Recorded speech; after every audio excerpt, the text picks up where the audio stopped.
Muchísimas gracias por continuar con nosotros. Dice la Biblia, el pueblo asentado en tinieblas vio gran luz. Qué promesa más gloriosa, la venida del Señor Jesucristo. Y el Verbo se hizo carne.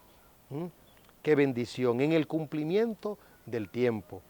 Cristo vino a traer vida, salvación, libertad. Y vino a traer una cosmovisión, es decir, una manera diferente de ver el mundo y de ver la vida. Cristo sacó a la luz la vida, y oiga esto, y también la inmortalidad. Y qué bendición también, porque Él vino a traer una esperanza, pero no una esperanza limitada, sino una esperanza gloriosa, una esperanza viva. Hay un documental, bueno, no diríamos un documental, es más bien un spot, no sé si un spot, es simple y llanamente una respuesta a una pregunta de un hombre de Dios, ¿verdad?, de gran influencia en los Estados Unidos. A este hombre se le hizo la pregunta con relación a Halloween. ¿Qué pensaba o qué creía? Este hombre, hijo de su época, hijo de su tiempo y de sus circunstancias, comparó a Halloween con el Día del Señor, con la Navidad y con la Semana Santa. Esto realmente escandaliza. ¿Cómo se puede comparar a una fiesta pagana, de origen pagano, misterioso, grotesco, con algo tan hermoso y tan bello? Este hombre condujo el tema hacia lo que se conoce como la libertad cristiana. En otras palabras, uno es libre de celebrar Halloween siendo cristiano y no es libre. Dice él que en su propia comunidad pues hay esta demarcación. Personas que celebran Halloween sin ver el origen, simple y llanamente por los dulces, y personas que no quieren saber de Halloween. Pero el problema aquí no es Halloween. Como usted verá en esta intervención de este hombre, el problema es que él compara Halloween con la Navidad y con el Día del Señor. La palabra que usa es conexión. Si usted puede, grabe esto y luego transcriba lo que este hombre está diciendo, porque lo que está diciendo es de marca mayor. Es un asunto de una influencia muy perniciosa, porque desde nuestro punto de vista, el blanco de ataque, probablemente sin él proponérselo, el blanco de ataque no son los que celebran Halloween o los que no celebran Halloween. El punto de ataque son los que celebran la Navidad, los que celebran el Día del Señor. Y nos preguntamos, ¿a dónde están los reformados?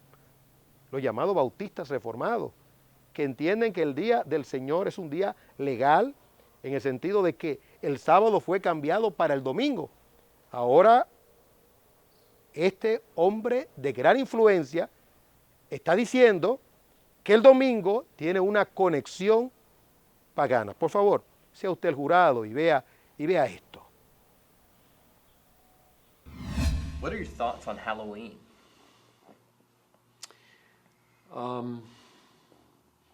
It's kind of one of those questions of, are you Christ against culture, Christ in culture, Christ over culture? And I would guess that at our church there would be people from one end of perspective to the other. That is, we don't want anything to do with that demonic holiday, and why would you even be involved with that at all? To the others who have their children dress up like a butterfly and go knocking on doors and say trick or treat. And then in the middle, you'd have people who do counter events, you know, have a thing at the church where you dress up like biblical characters and have a great time. And I'm totally okay with the middle one and the first one, and sort of okay with the second one. I mean, yeah. I grew up trick or treating. We were pretty serious trick or treaters right into teenage years. There isn't much in my neighborhood. We're kind of an inner city neighborhood, and it's not the most lucrative place to go knocking on doors. You're not going to fill your bag up with the best. You better go to the suburbs if you want to get a good pile. So I would hope that all Christians would think biblically and carefully about any holiday, any event, and how they might be salt and light in it. And if they feel like this can be valuable for the kids in some way, to teach them, if it can be an innocent way of enjoying God's grace and teaching lessons, so be it. I'm willing to run the risk of attachment to worldliness in order to be biblically faithful in witness. Same thing with Christmas, same thing with birthdays, same thing with Easter, same thing with worshiping on Sunday. All these things have pagan connections, and so I want to be loose and broad and give freedom to the believers to find their way to be most effective. So I respect those who are renouncing it as too connected with evil, and I respect those who say, no, let's redeem it and penetrate it and use it. Bueno, muchísimas gracias por continuar con nosotros. Usted vio, usted escuchó. La palabra conexión, de lo antes dicho, es importante. Este expositor conectó Halloween, ¿verdad?, con la Navidad, con el Día del Señor, con cumpleaños. Y creo nuevamente que el énfasis no era Halloween, el énfasis las Navidades. En otras palabras, usted tanto que condena Halloween, es lo que está diciendo el expositor. Y usted celebra Navidad, y Navidad se conecta a fiestas o creencias paganas. Usted condena Halloween. ¿Por qué condena Halloween? Si usted celebra el Día del Señor, el domingo. En otras palabras, ¿de qué usted está hablando? Si el domingo también se relaciona con costumbres paganas. Está haciendo relación al siglo III, cuando Constantino, precisamente hubo un cambio, donde se estipuló el domingo como día sagrado. Y en los tiempos de la Reforma, y específicamente en Escocia y en Inglaterra y en los Estados Unidos, cuando comienza a emerger, cuando comienza a levantarse, se tenía el domingo como día sagrado. Entonces está diciendo él, esto tiene una conexión con el paganismo. En otras palabras, no condene tanto a Halloween, porque usted está celebrando el Día del Señor. Entonces el atentado no es contra Halloween, o la promoción no es a Halloween, es un atentado contra el Día del Señor y contra las Navidades. En nuestro caso, queremos que el Día del Señor es un día glorioso y nada tiene que ver con fiestas paganas. Nosotros creemos que el domingo es el día que el Señor resucitó y que los verdaderos creyentes, es decir, la iglesia, celebraban con alegría y gozo y partían el pan y las colectas se hacían precisamente después del sábado, cada primer día de la semana. En la carta de Pablo a los romanos, él dice, el que guarda el Señor, para el Señor lo guarda, y el que no lo guarda, para el Señor no lo guarda.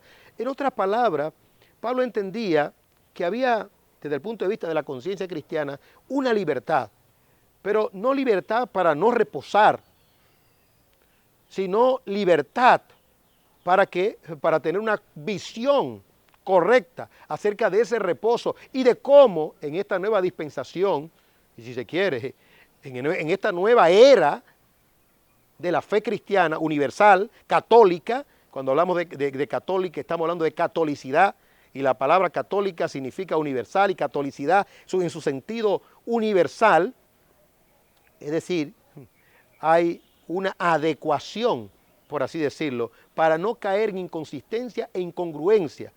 El Señor Jesucristo, cuando murió en la cruz del Calvario, dijo, antes de morir, dijo, pagada está la deuda. Y el velo del templo se rasgó en dos.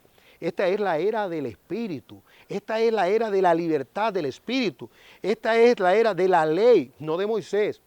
Porque la ley por Moisés fue dada, pero la gracia y la verdad a través de Jesucristo. Es la era del amor, de la ley del amor, la ley del Espíritu, la ley de la libertad, como dice Pablo. En ese sentido, pues, el domingo, ¿verdad?, es un día de celebración. ¿Alguien tiene la conciencia clara de la resurrección de Cristo? Y en sábado, pues, guarda el sábado, pero no entendiendo que el sábado es un medio para salvarnos. Maravilloso, es su libertad. ¿Y qué de la Navidad?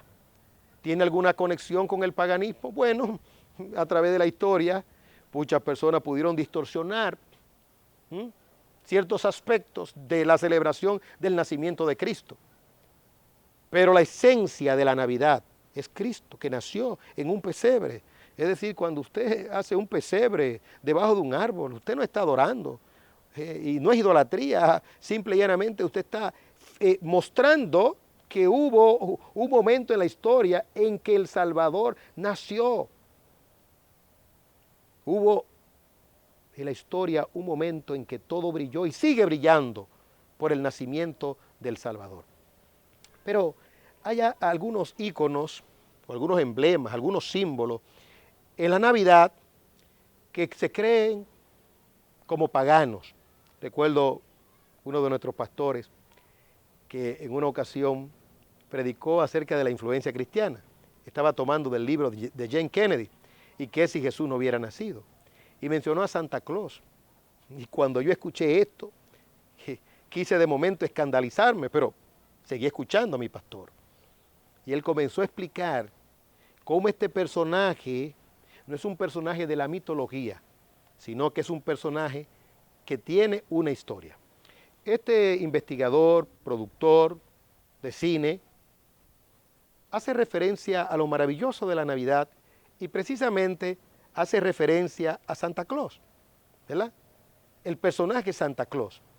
Y él pues lo relaciona con un acontecimiento de los primeros siglos de la fe cristiana y con un concilio llamado el Concilio de Nicea. Vamos a ver esto y a tomarnos un poquito de esta película, de esta proyección, proyección o documental que tiene que ver con lo bello y hermoso de este tiempo navideño. God sends his only begotten Elf. elf, Santa dude, like, Reindeer pulling a sleigh. just tell me right now you're not gonna pull like Sliding down a chimney. Zephaniah 4 or like 3 Corinthians 15, like, oh, there's Santa Claus. I didn't even see it right there. Just tell me right now. Okay, we're good, right? No. That's not gonna happen. Okay, so hold on. So I'm safe in saying that there is no Santa Claus in the Bible. No, there is no Santa Claus in the Bible. Okay. Hold on. Just think about it. Think about it for 1 minute. That's the guy, Santa. That's obliterated Jesus. Jesus is gone. The reason for the season is Santa Claus. What the kids are saying all across the world is not, I'm so excited to celebrate the birth of Jesus. No, they're saying, I'm so excited to get my picture taken with Santa Claus. Oh, you're gonna make me presents. S-A-N-T-A. Rearrange letters. Satan. Santa, Satan. Same letters. Right? Right. Coincidence? Yeah. Okay. And who's completely gotten rid of Jesus? Satan. Santa. Where's in the Bible? Bible. You better watch out. You better not pout. You better not cry. I'm telling you why. Santa Claus is coming to town. What's the next He line knows say? when you are sleeping. Right. He knows when you are awake. Right. He knows if you've been good Omniscience. or bad. So be good for goodness sake. Omniscience, you better watch. omnipresence. He rewards the good and he punishes the bad. Right. Last I checked, that was God. And by the way, this is works-based. Last I checked, saved by grace. This is a complete hijacking. This is a hijacking, high-handed, hijacking, handedness, jacking. It's like a carjacking, but like of our religion. And guess what? Santa got in the car, kicked Jesus out, and was like, rolling, and took it. Gone. Christmas is gone. It's all about Santa. It's like a Where false. in the Bible? Where in the Bible? Where in the Bible? Flip. Red letter. Where is it? So, okay, hold on. I can't wait for this one. Here we go. I'm ready. Eyes are closed. I'm looking at. I see him. Hold on. I see his face. Oh, I see his face. What do you see? You see a little elf, Right. and he's Right. in a sleigh, and he's in a Right. little red cap with a Yep. little red outfit. Yep. He's got a sack over his back, Yep. and he's being pulled by a team of reindeer. Right. Not in and the he's, Bible. and he's gonna land on a roof, and he's gonna slide down a chimney, and he's going to fill stockings and put presents around the base of a tree. Right. Right? Right. Okay.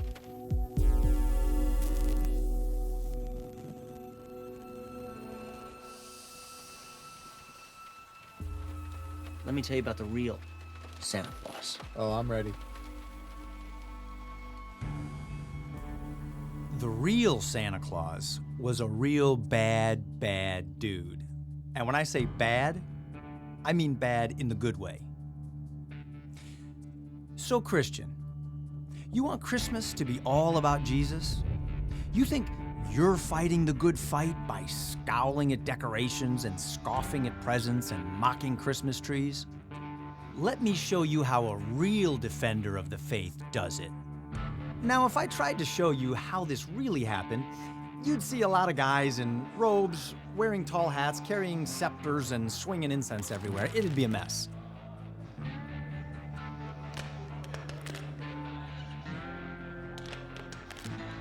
I want you to imagine this a little more Lord of the Ringsy.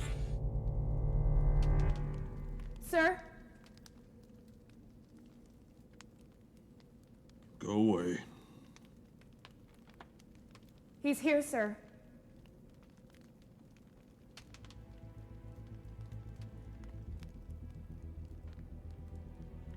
Where?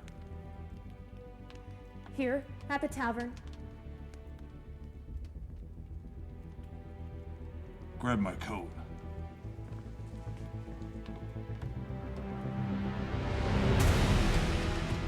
His real name was Nicholas. He was a devout Christian. He was the Bishop of Myra, a city in modern-day Turkey. He was left with a large sum of money when his parents died, and he became famous for his kindness toward the poor and his generous giving of gifts to children.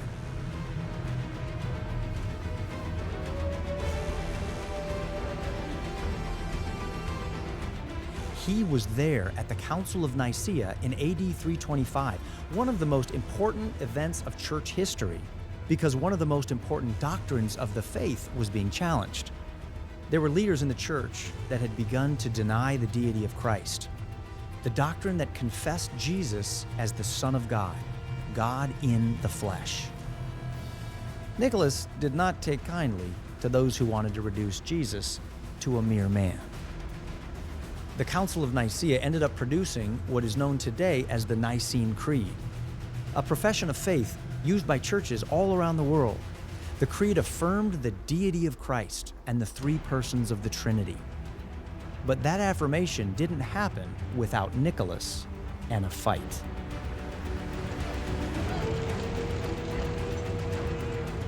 He was a real man who fought for a real truth against a real enemy of the faith.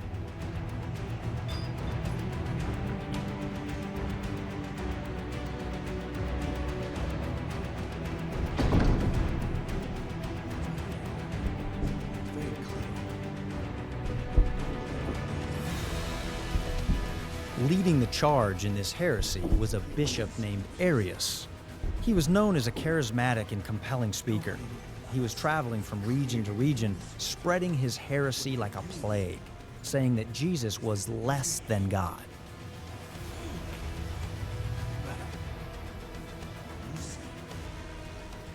Nicholas had heard enough of Arius's babbling. He would be the shepherd that protects his sheep from the wolves.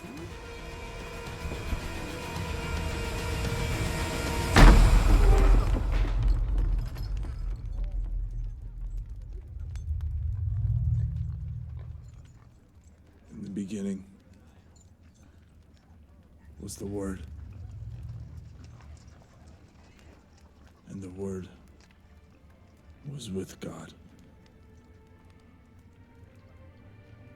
And the Word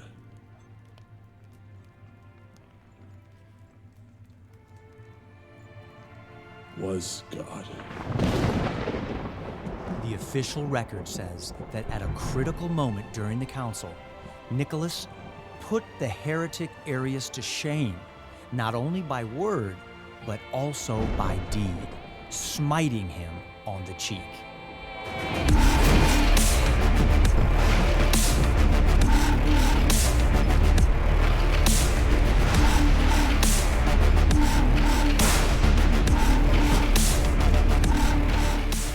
Now, of course, not everyone at the council was happy with his less than jolly actions. In fact, they were so displeased they removed his title as bishop. But he was so loved by the people that they gave it back to him. In fact, he was even sainted. That's why we call him Saint Nicholas. Those were difficult and desperate times. Truth was on the line, and it was not the time for this pastor to go soft on truth or stay quiet for the sake of being politically correct. Nicholas was a hero who became legendary. And that legend became larger than life and reached mythic proportions. In France, he was called Père Noël. In Sweden, he was Tomten. In Norway, he was Yule Nissen. In the Netherlands, he was Sinterklaas. Everyone wanted a piece of him.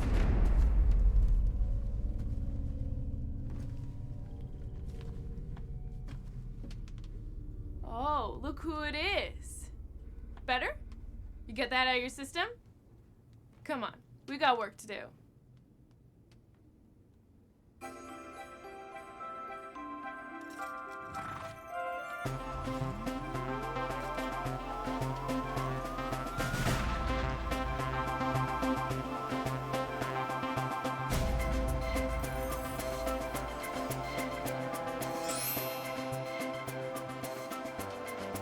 Come on, let's go bless some kids tonight. We've got gifts to give. So, Christian, the guy you think is distracting everyone's attention from the birth of the Christ child is actually the defender of the faith you want to be.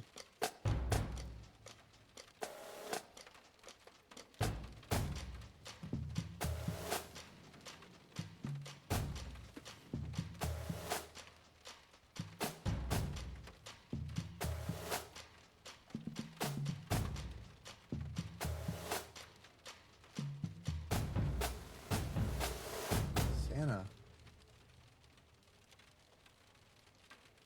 is the man. Yeah, he is.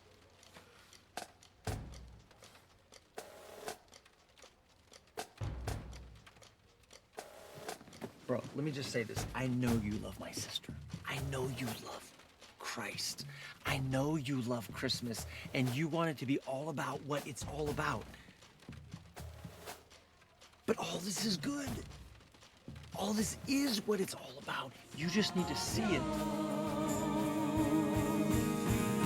Exaltemos la nobleza del Señor.